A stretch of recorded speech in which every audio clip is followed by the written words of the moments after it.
Hi everyone, it's V, and welcome back to Critical Healing Moment. It is time for another bullet journal unscripted video. Can you believe it's almost November? I I don't really know what to say about that. So, for today's video, I went back to doing the overhead shot because I wanted to try using watercolor in my Archer and Olive notebook. And so I'm just doing a galaxy themed bullet journal spread and just mushing up different colors, which is what I basically know how to do in watercolor. That's a lie. I tried to learn how to paint trees and flowers and stuff like that. But anyways, I think this looks pretty cool. The title for today's video is called There Are No Dream Jobs. This is a video that I've wanted to make for a really, really long time. Even before I started my channel, I wanted to make a video with this title, not entirely knowing what I was going to say about it. And today, I still don't entirely know what I'm going to say about this topic, just that I believe that it is true that there are no dream jobs. Right now in my life, I do work a part-time job, and I guess it's relevant for you all to know what it is. So I work part-time as an election canvasser, meaning that I am dropping off information about how to vote. I am dropping off information about a specific candidate for the organization that I work for who has endorsed. And I also do some phone banking and text banking. And I find that it is really unmotivating to me because I don't really believe in the integrity of the voting process anymore. And so it's just very difficult for me to really put my whole heart into it. But it's almost over. So the election is 1 week away, the day that this video is coming out, and I just have to work for like 10 more hours in this job. It's been really tiring to me just having to do this job that I don't really believe in. And then on top of that, I have my class and my internship. So that's why I have a part-time job. It's like I am unable to be sane while having a full-time job and being in school. So that's why I went for a part-time job. And just my experiences in my last workplace have really left a bitter taste in my mouth in terms of work. When I first started that job, and you can watch the video where I talk about leaving the job earlier in the year back in June. But when I first got that job, it was very much something that I would maybe label as a dream job. It was a job with people that I really liked. It was a job with a line of work that I believed in. But over the past 3 years, or throughout my 3 years in that workplace, it had really left a bitter taste in my mouth, and to the point where I can't even think about that job or what had happened over the past year and really justify any of it. It just was actually a very traumatizing experience towards the end. And so it's really sad that that is what my experience was and how I remember it, because there were definitely moments where that job was very transformative for me. It is what led me to the line of social work. And even going into social work, I know that my profession is not going to be what really sustains my personal purpose in the world. And I'm so sorry that you're seeing my uncombed hair.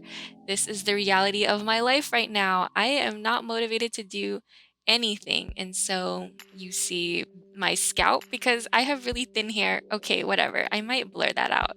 There are no dream jobs, meaning that in our society, I think that we put so much weight on finding that thing, that one thing that's a dream job.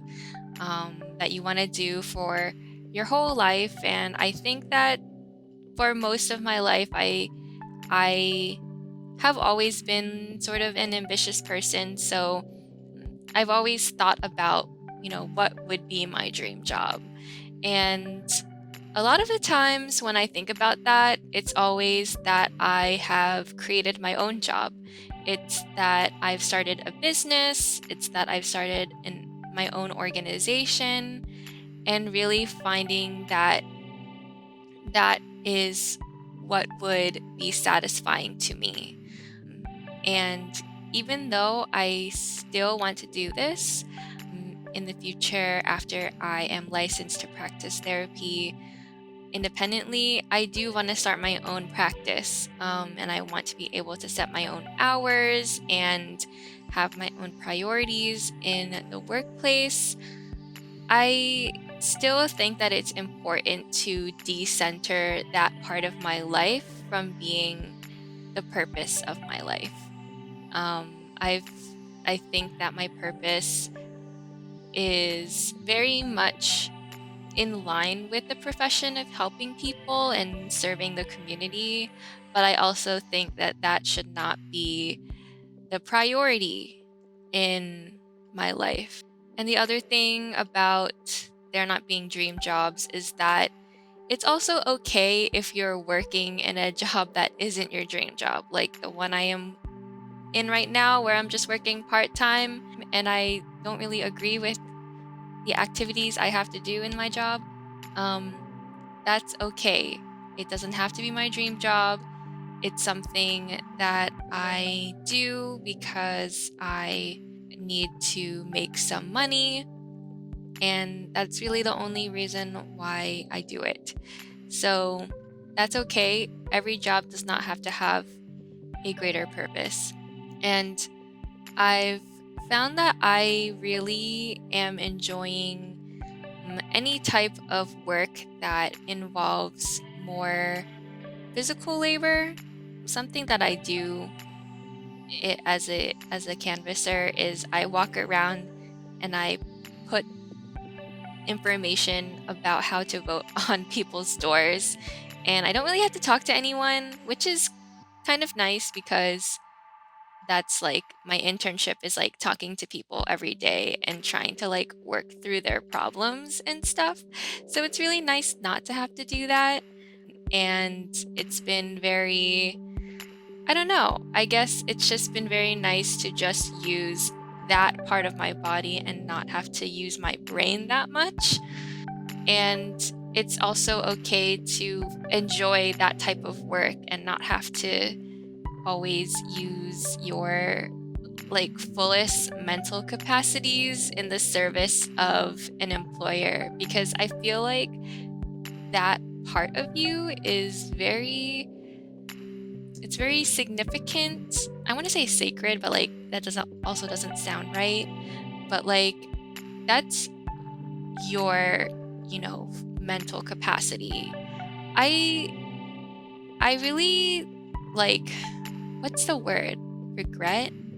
It's not regret, but like I didn't like the fact that at my old full-time job, I put so much of my like mental labor into it. And at the end of the day, I didn't feel like that labor was respected. And so I don't want to do that for anyone other than myself or in service of people that I care about. I don't want to put in all of that energy for something I don't believe in. I feel like your work should be like 50% of your effort, like at a maximum, probably, and saving like most of your energy into building things that make you feel more liberated, into building relationships, into building things that build resilience and autonomy and independence from capitalism and the nation state. Yeah, like that's where I'm at right now. So I think that people shouldn't have to put the majority of their life, like waking hours, in service of an organization, an employer, I think that those hours belong to you and that you should do whatever you want with them. And I think that as we develop ourselves into, I guess, as we sort of deprogram ourselves from capitalism, that act isn't necessarily selfish. I think that there is very much an aspect of looking after yourself that is a part of looking after your community. And it does require some self work to really connect those points, but that working for another organization or another type of entity is not directly working for the community because you're working for that employer. Ultimately, like, I honestly don't want to work ever. I think that a dream of mine from my early 20s was to retire, and I still feel that. So we have to find other ways to sustain and support ourselves. Personally, for me right now, I think because my job is ending after the election, I have to take some time to figure out what I'm going to do next. Originally, I wanted to I was trying to actually work full time throughout my time in school, but that did not work out. And then I was like, okay, I can do a part time job. But right now, it doesn't really seem mentally or emotionally feasible for me to. I really don't feel motivated to find another job.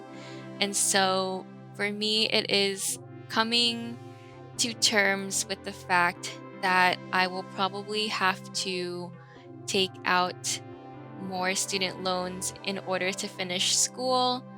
I really wanted to minimize how much I had to take out, and I paid for most of my first year through my own savings, and that is pretty much all used up. I think I have probably about $1,000 left, which is like the price of probably books for the year.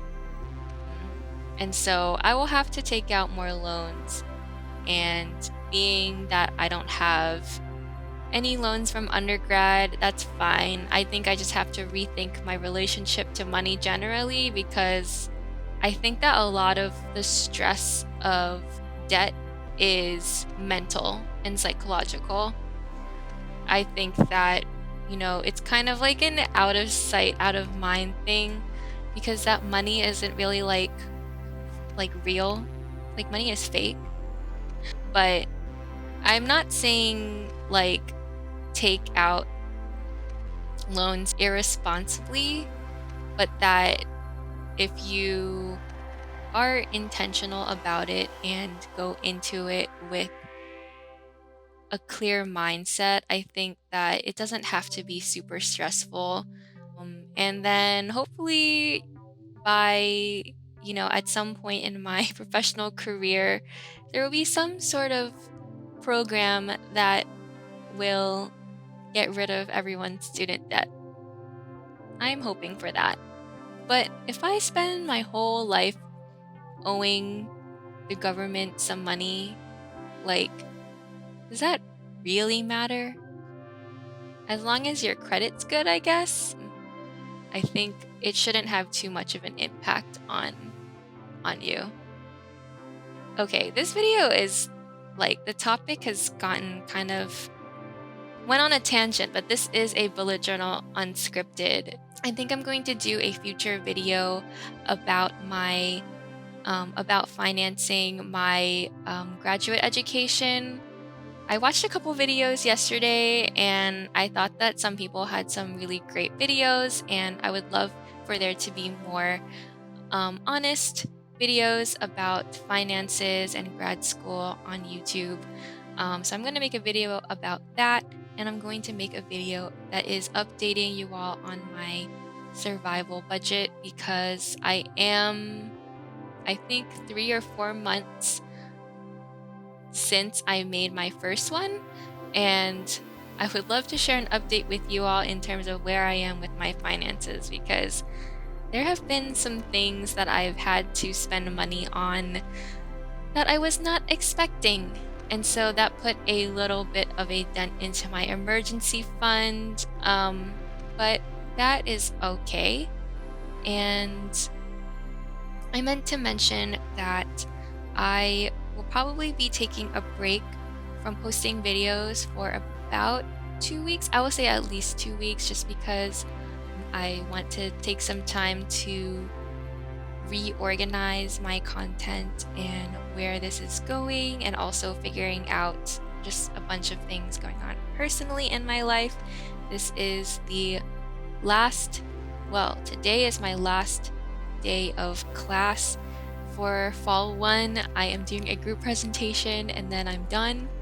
And then I have kind of a week off without classes before the next one starts. So I will be taking some time to try to organize my plans for critical healing moment and all that stuff. So just bear with me.